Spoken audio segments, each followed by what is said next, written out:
All right, welcome to a new episode of Buckets, Boards, and Banter. I'm your host, John, and this is Rob. We cover all the news you want to hear about the NBA, and we have another banger of an episode for you today. All right, so Rob, how you doing? I'm good, man. How are you? Oh, it's been a heck of a week, man. I'm glad it's Friday. Yep. I'm ready for it. Weekend of games. A lot of headlines this week.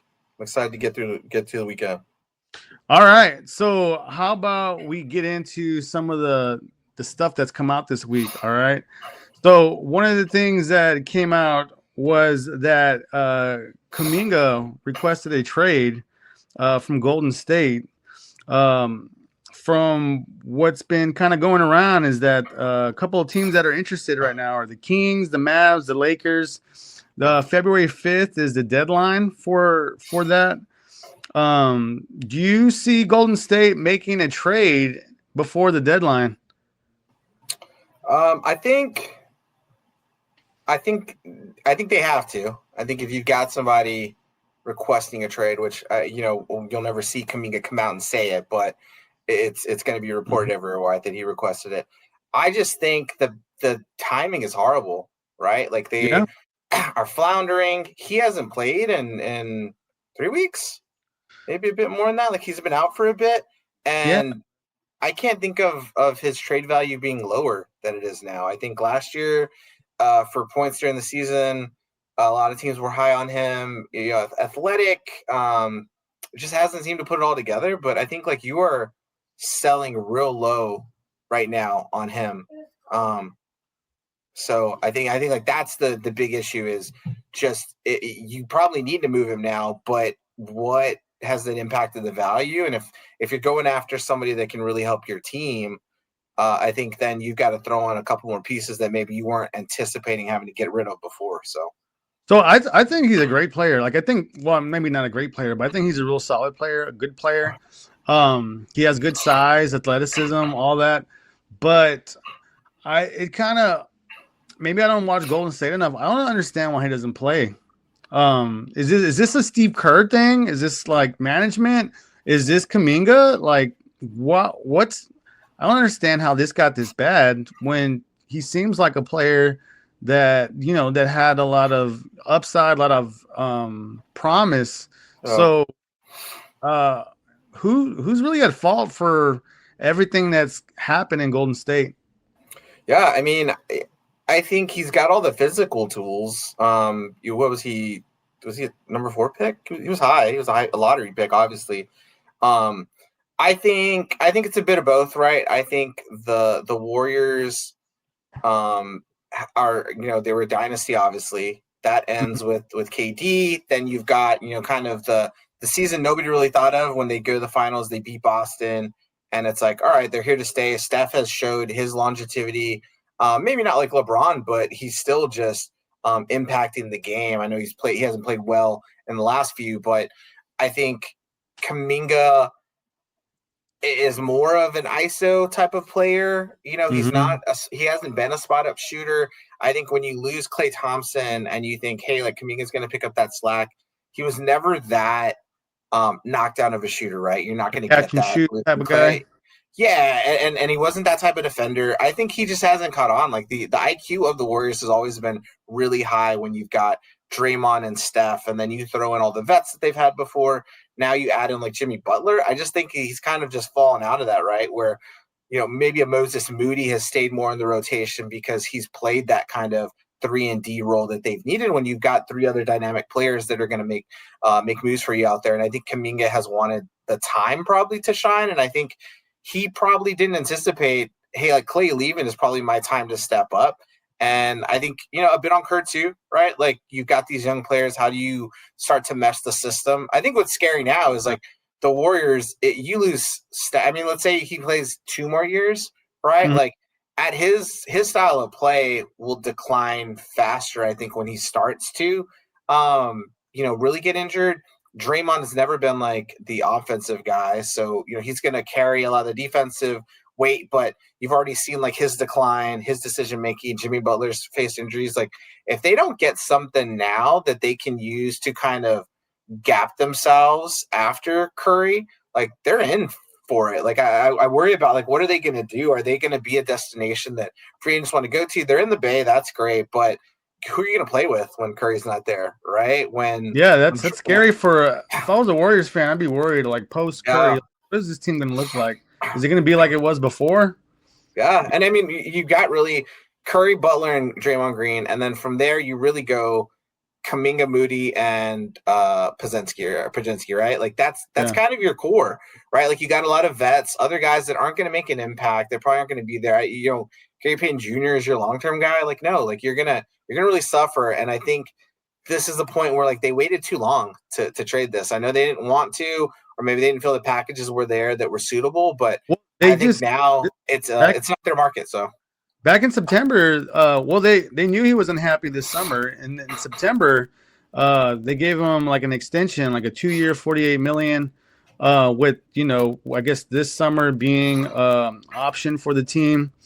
So they kind of dragged him along. well, he was restricted, and nobody signed him to an offer sheet. Like he thought he was going to get a big contract, and I think other teams kind of realized too, like, hey, like he's not getting play as probably the third best player on the team after Curry and Butler, so he didn't get that big payday that he thought. The Warriors didn't have to match it, so he took what was there, but yeah, I don't know. I think it's probably unsalvageable. Maybe not as much as some of the other big names like Ja and that's there. But I think that the bad thing is they should have sold high with him and maybe gotten back at least some draft equity with him. But now I think there's some trades I think you can make with him that I'm sure they would, but some of them are going to cost you. Yeah. Well, speaking of some of these trades, some of the teams I mentioned were like the Lakers, the Kings, the Mavs were interested in Kuminga. Kind of the word going around. It's hard to know for sure, but do you see a fit for him anywhere? I had 3 possibilities. None of them are those teams. Okay. Who do you have? The first one I have, and this is probably the highest value that you'll need, is go after MPJ.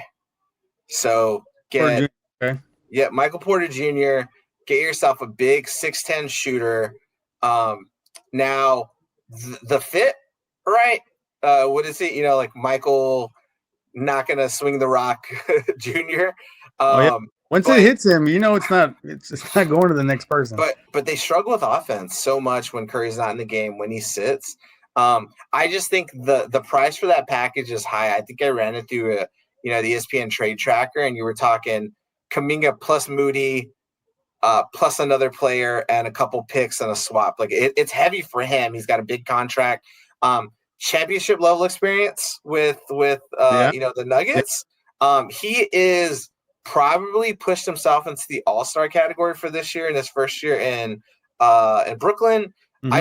I think if you want scoring, you want a star in the making that can potentially like bridge the gap as Curry gets older and you lose these other vets to just age and injury. I think Michael Porter Jr. is somebody who you could really use on your team. But again, that's going to cost you. The next pick, I think it's tough because he's older. But Norm Powell in Miami, I think. Okay. That is maybe not straight up, but a less heavy package for them that they can take on. Norm Powell, another guy who probably hits an all-star team this year. So you're getting, back an all-star player.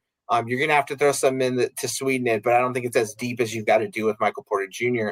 The problem there is, right, like he's not young like MPJ, right? So you're talking an older player, a vet, right? Like, played with the Clips, has had a lot of experience in the league. But I think, again, it gives them a guy that at that position can score, can mesh. He went into Miami and just had a great season. That'd be there. The last one, and this one, sorry, you did mention the Mavs. Go get Clay back. See, get him back. See what they like. I know the name that was out there was AD, thrown around a bit, and getting him and bringing him to the Bay to give them. Why? I think if you're trading real low, which I mean, Kuminga's value might be as low as Anthony Davis is right now, with what the league thinks of him, but maybe something to get Clay back. I don't see a world where Clay doesn't retire as a Warrior, even if it's the good old 10-day that he'll sign, whenever he's ready to hang it up. But, go after him, get your shooting back. Maybe that change back to the Bay helps Clay kind of get back to at least the shooting form. He's not going to be the defender he once was, but maybe that gets them back. It gets them moving a bit. You throw, Clay out there with Butler, Curry, Draymond, and Horford or whoever, and they play well enough to sneak into the playoffs or solidify a spot that's on the play-in. Do you see Jimmy Butler there long term with the Warriors? I don't think so. I think Jimmy, when he went, was another one of those. Willie won't he, right? Like, is he going to request something? It was kind of pushed out a lot that in the background he was asking for it. But obviously he never, admitted to anything or said he was asking for a trade. I don't think he's a long-term piece. I think at the time it was, hey, this is an all-star, all-NBA finals experience player that we can get. Who at times has been, like a top 15 player in the league. If we can get him and put him on the team, I think he fits. I've never loved that trade for them. All right. Well, I just realized we had a banner for it, so there it is right there. Because when you mentioned Powell, the first person that came to mind was Jimmy Butler, and I was like, would they fit together? And then I was like, would they be on the floor together? Like, I don't. I was trying to visualize how that would work. I think they just need talent, man. They like their bench.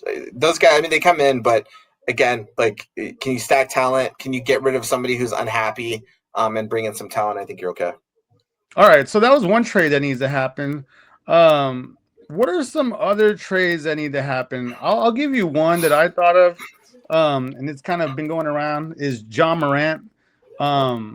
We saw him recently. Well, I think he said that he wanted his preferred destination would be Miami, and we actually talked about that a few pods back about him being in Miami and how crazy that would be with him there.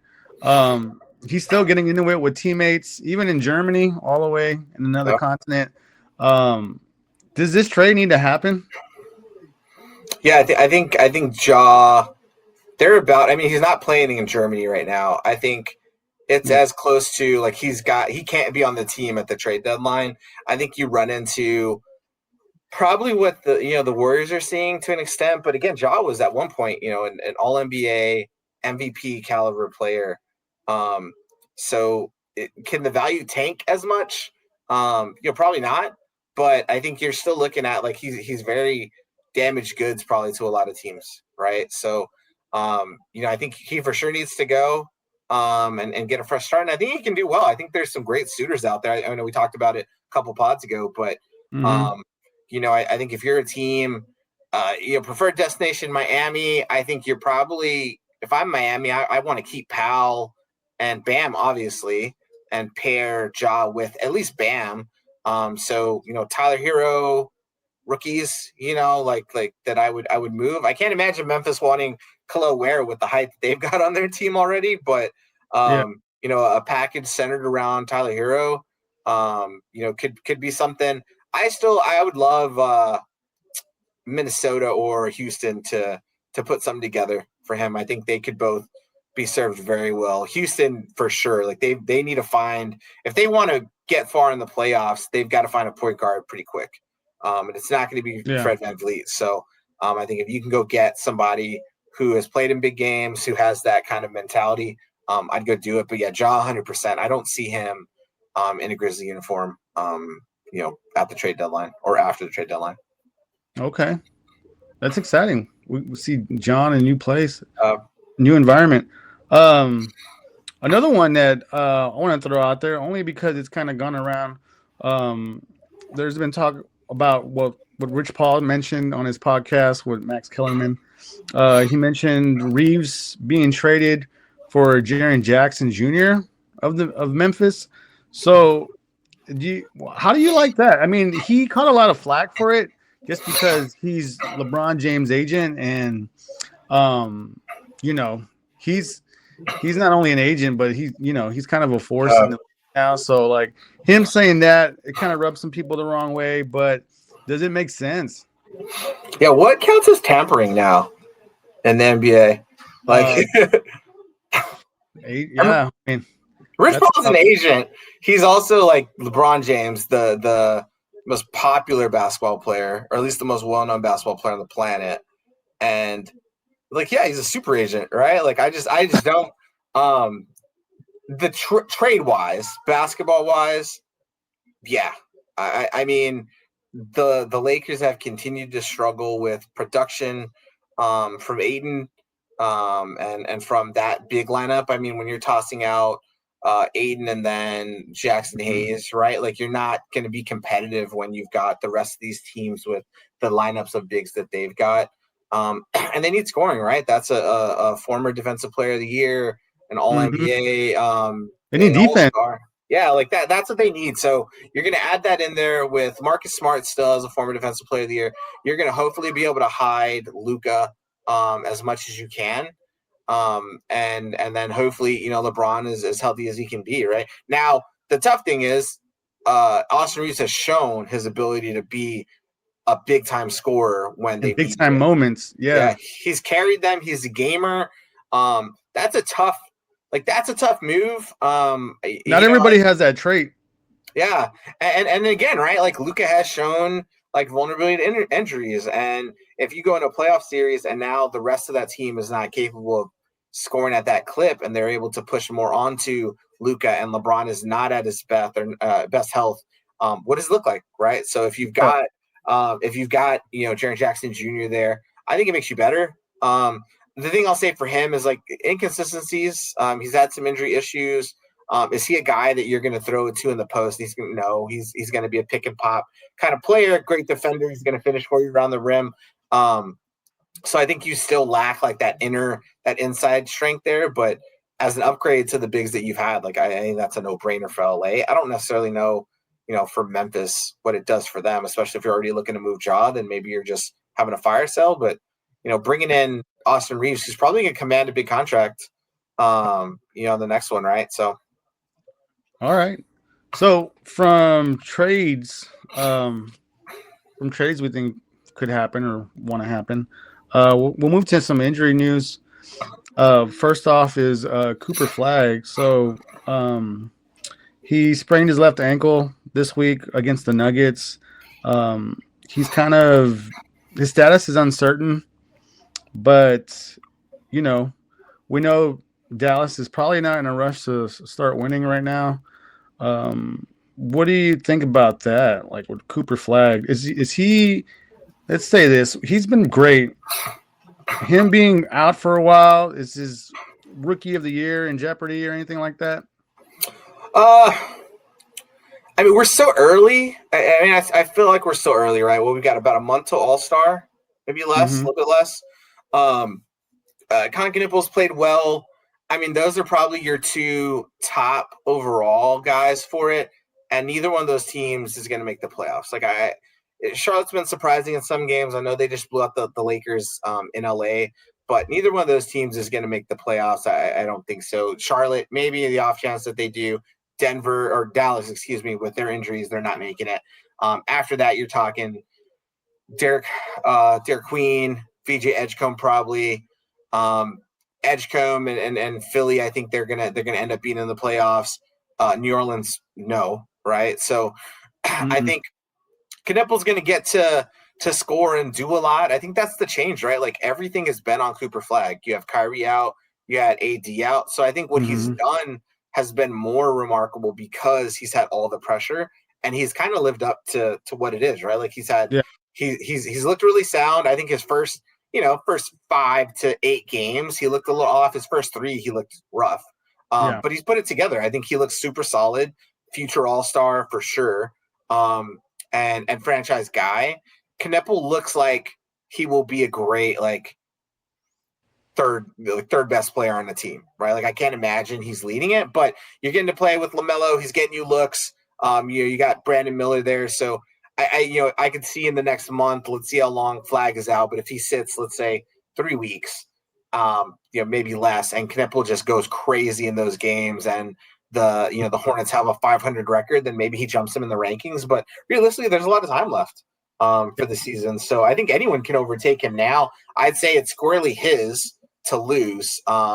And I think if he comes back from this, which he's young, he's going to heal up fast, I'd guess, and keep playing. It's just going to be like, can he handle that pressure continuously of leading everything for the Mavs for them? Whereas Knipple is going to have the ability to kind of float around, score big in games, get the ball when people are doubling LaMelo or forcing it off of him. Edge comes the same way. You got Tyrese Maxey, Paul George, and Joel Embiid on your team. Like, you're going to have a lot of opportunities to score on those teams. And then, Derek Queen's going to get to do it every once in New Orleans because they're just a bad team.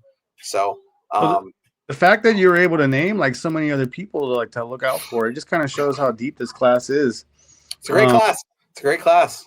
So we didn't even mention Dylan Harper, which, he's probably not going to be up there, but, he could potentially be one of the better ones. So, that first team all rookie is going to be a really good squad of guys. And I think this is one of those that you'll see a ton of these guys. Maybe they're not the franchise player, but they are your second or third best players on a lot of really good teams for a long time.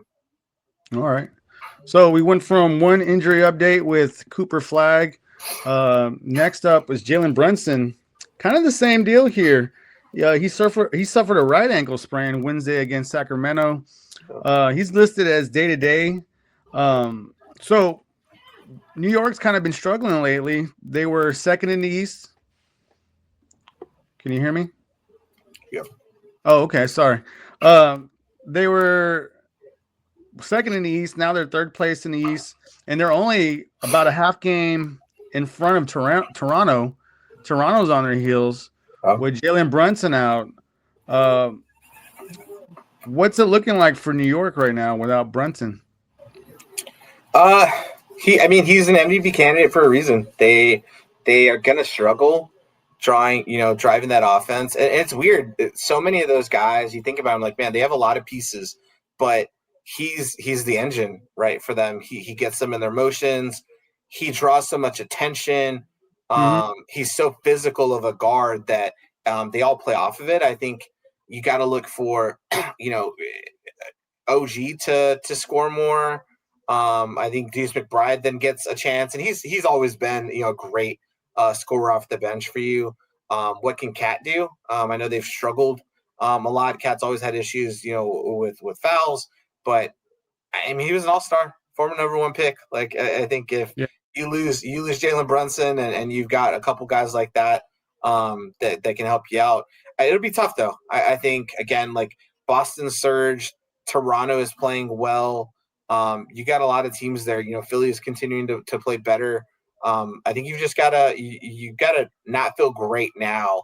But you get a little break if he, depending on how long he's out. If you go into the All-Star period and come back out of it, I think they have a favorable schedule in the second half of the season to get them back to where they need to be as well.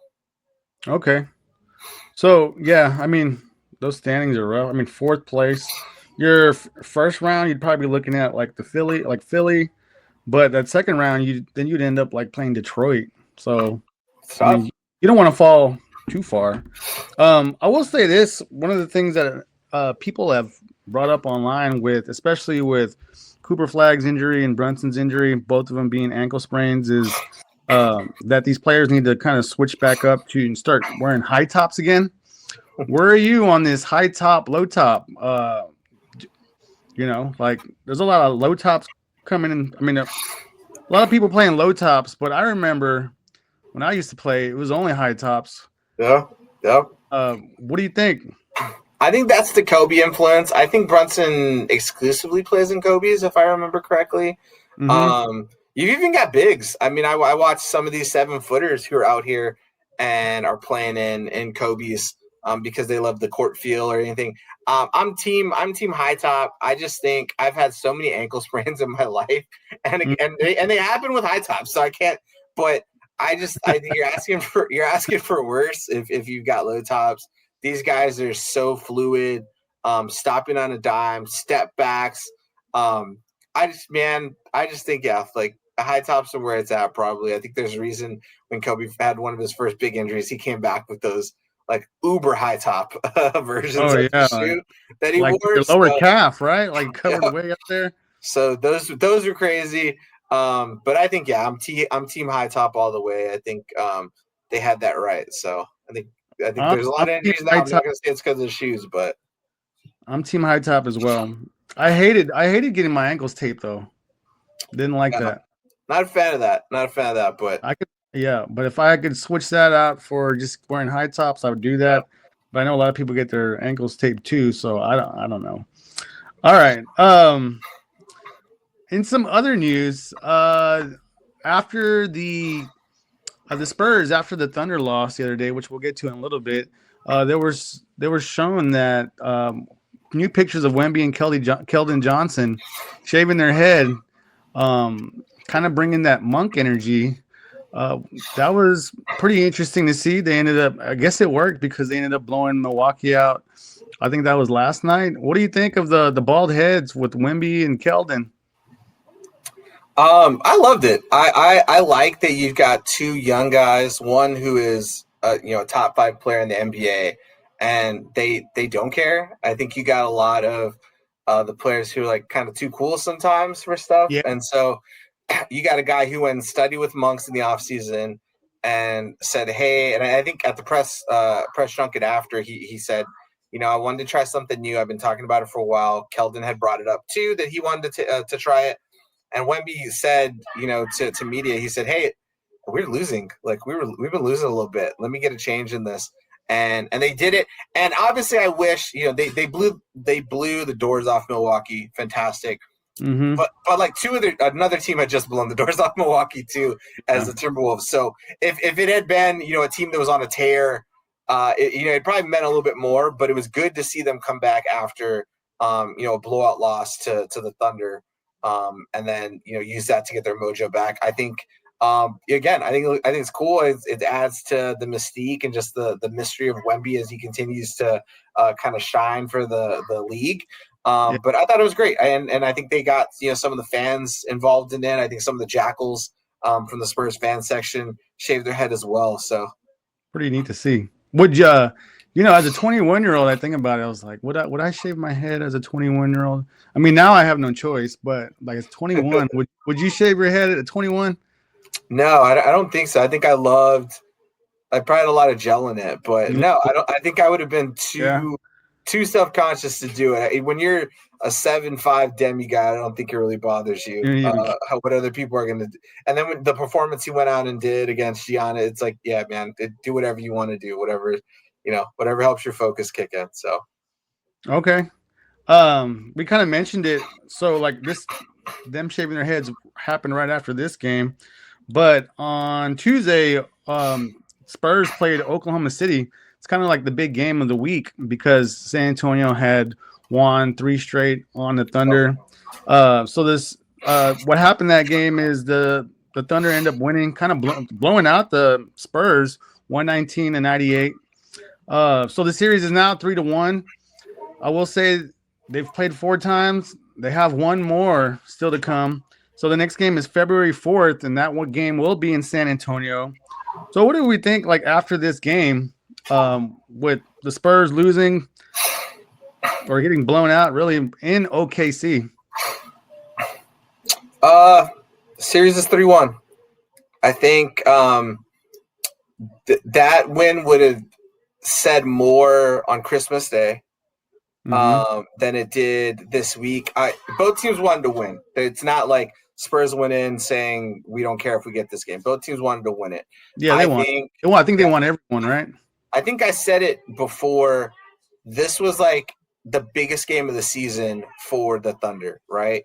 You lose to this team who, as whatever you want to say about rivalries, this is their rival, right? Like the Spurs and Thunder have been rivals for a bit from the OKC with Harden and Westbrook and KD days and knocking off the older Spurs. This has been a rival for them. So there's nothing like anybody's going to say now. Yep, the Spurs have not been to the playoffs. OKC just won a championship. But yes, this was a big rivalry. This was a huge game. I know SGA said after this wasn't our Super Bowl. If you've got to say it's not your Super Bowl, I think it was a big game for you and your team. And I think if they would have lost, I think it would have done a lot to hamper kind of their vision in the league. I don't think, for the Spurs, you all of a sudden think, man, we're not there. We don't have the ability. But I definitely think it showed a lot of the things that have really hurt them over the last month since they beat the Thunder Yeah, those 3 games in a row, right? I think they haven't continue been to that good. they continue to Or struggle this, from 3. yeah, Yeah, struggle from 3. You've got the turnover issues that have just continued to plague them. I think the biggest thing that stood out though is how I would say De'Aaron Fox's play, excuse me, and just how like not aggressive he was in that game. And I think yesterday against Milwaukee, he showed a lot more of that kind of fire and intensity. But that was something I thought really stood out was like that first 2 quarters, they looked fine. You could, the Spurs were struggling from 3 again. And then that third quarter just kind of blew it open. And you just saw the mm-hmm, Spurs kind of stumble through it, right? Like you got some vets. Harrison Barnes just continued to struggle from 3. yeah, De'Aaron Fox just is turned into a non-factor some games. I loved how Castle came back from his last couple games, and I thought Dylan Harper played really well too off the bench. I thought yeah. they both played really well. I thought Wemby had flashes of aggressiveness at times, and then others kind of faded a bit. At the I wish, beginning of the game, I wish he would have stayed as aggressive. But again, if I'm OKC, we got over the hump. We beat this team that maybe we knew we were better than or felt we were better than, but we hadn't beat them yet, and the world didn't know yet. So I think for them, they feel like we can puff our chest out a little bit. We can show you that we beat this team that everyone thought was, the Thunder stopper. I think for the Spurs, you take it back and say, hey, we hung with this team 3 times, and not just hung with them. They, blew them out twice already in the season, and then beat them in the Emirates Cup game. So I think for the Spurs, you just go back to the drawing board. You kind of knew on paper, right? Like nobody matched up with the Thunder well. I think the Spurs still say, hey, like we hung with you for 2 quarters. We let the third quarter slip away from us. We're going to game plan and change that. And at some point, the Spurs are going to shoot better than they have. And I think like then you'll get to really see who they are. So, well, Vassell didn't play, so yep. that was part. He's typically a big part of their shooting. The Thunder without Hartenstein, so there's a big there that he's I think one of their better defenders defensively, or on the defensive end, he's one of their better defenders, so helps them a lot. So I will say this: it looks like OKC was stumbling, like after the first Spurs loss in December. Now they're 8-2 in the last 10. They've won 5 in a row, so they're kind of getting back to winning, getting on the right track. Spurs are 5-5. They had those back-to-back losses, the Minnesota and the Thunder, but they beat Milwaukee. So it looks like the Spurs are still trying to figure it out, and the OKC is kind of on the right track. It's a long season. They do play next month in San Antonio. Is that a high-stakes game? The last game, Game 5? I think it's probably. The Spurs won the season series, right? Well, essentially, you're playing them 4 times that you should. You won the Emirates Cup game, so no matter what, you're going to win the matchups for the season. I think it's a big one for the Spurs. I think at that time, I'm hoping that Vassell's back. You're hoping that Barnes and Fox are playing much better than they are. You're hoping that Harper and Castle can continue their great play. I think that's what you look for, and you get to that game, and it's probably was that after All-Star, right? That they're back. Is March? You said March game. Mm-hmm. Oh, so when the game is? Yeah, it's February 4th. Okay, so you're right before All-Star, right? Right before All-Star break. Last meeting, yeah. Okay, yeah. So it's a statement going into All-Star that hey, like halfway through the season, are we here? I'll say this: OKC, they're right where they are supposed to be. You're the defending champs. You were 24-1, then you started losing. Their goal is you have to stay number 1. You need that home court. The Spurs, I think I'd pick them 6th in the West, and I think for them they're overachieving now. But for sure, going into that last meeting after you just got thumped, you want to take a 4-1 record against the Thunder this year to the playoffs. So I think it's a big one for San Antonio. Not as big as I think OKC was in needing to win this game. But I think it'll be big for them, right? And depending on where they're at, if the Spurs are 5-5 now, and let's say, they go into that game 7-3, or 6-4, it becomes even bigger. I think if OKC stays kind of where they're set, then they'll find themselves in a good spot. Yeah, I think, for the Spurs, I think they're just gonna make sure that they stay in that second seed. Denver's caught up to them miraculously without Jokic, which is a crazy story in itself. You got Minnesota there lurking too. If you're in that second seed, I think those are some teams that you can beat in the playoffs, and then you hopefully would run into the Thunder again in like the Western Conference Championships. So I think they, just need to make sure that they're kind of sitting there in that second seed, but it's not going to be easy. They need you could tell they're still trying to figure things out. So we'll see. We'll see. It's still a lot of season left. We haven't even hit All-Star weekend. So yeah. That's the thing with the Spurs, though. They are the only team in that top echelon that is still figuring out who they're going to be. You know who Denver is, right? If they've got Jokic, they are a potential championship winning team. You know who the Timberwolves are, right? If they make some type of trade, they'll have a better look at it. But you know who Ant is, you know what that scheme is, you know what they're going to do, you know who OKC is. The Spurs are the dark horse, right? Nobody expected them to be here. The fact that they are is there, and I think that's what scares everyone. Is like these guys are young, they're athletic, and they seem to love to play together, right? And I think that's the other thing that those teams have, just on a different scale. And it always helps when you've got a top 5 player. So each of those teams, again, you've got a top 5 guy on your squad. So it'll be interesting to see when they come, to All-Star break, and you really get to see like how the Spurs have come to mesh together. Yeah, I think, especially playing with a team that's fully healthy. I mean, they've only been fully healthy. I'm not sure. Not very many games. There's always someone that seems to be out. So, we'll see. That's part of the fun of this ride, is just seeing how, seeing what they become. All right. To kind of wrap it up here, it is Friday. What games are you looking at this weekend? What are the weekend games to watch? Yeah, so a couple I'm going to throw out, right? So Saturday, tomorrow, you've got Phoenix, New York. I think it's an early start, so 6:30. I think it'd be interesting again to see Phoenix has overachieved, another team that's overachieved for the season, going against the Knicks without Brunson. I think the line's got New York, as the favorite, but still, I think that'll be a great one to see kind of how Phoenix comes out and how New York responds to it. OKC Miami, I think, again, another test to kind of see their heavy favorites for OKC in that. But I think the big one Saturday, Minnesota, San Antonio. San Antonio just lost a close one to Minnesota up in Minneapolis. Now they're getting them at home. I think a bounce back win would be fantastic after the blowout they just had against the Bucks to keep that momentum going.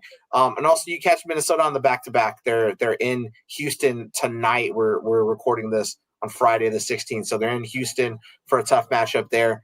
So interesting to see kind of what it looks like for a Saturday. And then late game on Saturday as well, Lakers Portland. LA just can't continue to drop games. So you just lose to Charlotte. You've got an up-and-coming team in Portland. Potential all-star Denny Advia. I think you got to go out there and perform. Jump to Sunday's games. I think the only two I'm really looking at that day, Toronto, LA. It's a nightcap at 8:30.